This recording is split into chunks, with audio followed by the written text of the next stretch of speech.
Sullivan. I'm a former IRS agent and teaching instructor with IRS. I've worked thousands of cases. Welcome to my YouTube station. Go to my website. You can learn about me. I've worked at IRS a bunch of years. I have a whole team of former IRS agents on staff. I don't talk a lot about myself. My website does. I've been on the national news many times. I was a revenue officer, and I want to talk to you today about what happens when a revenue officer contacts you and sends out that Form 25B.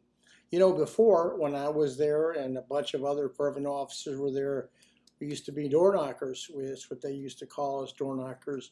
We'd go out and we'd knock on the door, or we'd go into an office, we'd go into the home. Well, everything stopped with this big thing about everyone carrying guns.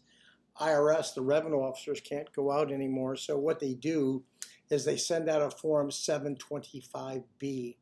On that form, they have a doc request, and basically they have your case in the local office. They can use their summons power if they want to bring you into the office. But what they want to do is to make sure all your tax returns are filed. They want to make sure you're current on estimate payments or withholding. And basically, they want a financial statement. With a financial statement, they want bank statements. They may want mortgage information, loan information, your credit card information. The revenue officer at their own disposal has a lot of this information, but to bust your balls, what they can go ahead and do, they can make a document request asking you to bring in all this information at a particular time to sit down and talk to them.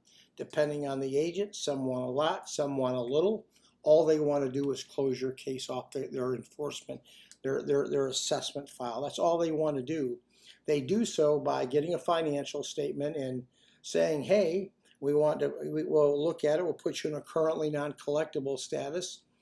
Last a couple years, cases come back out, get a payment agreement on you, or they may say, you know, you're a good candidate for an offer in compromise. Why don't you file one? But that person is going to close your case unless you file an offer in compromise, in which that person that revenue officer ships that case onto somebody else. A revenue officer has contacted you. You've got someone more skilled than anyone else at the IRS in the collection division working your case. Should you represent yourself or not? Well, generally, I wouldn't. I'm a former revenue officer. I'd take advantage of taxpayers. I'd take advantage of them left or right, or left to right, or left to right. I wouldn't have a problem going ahead and trying to collect the money anyway.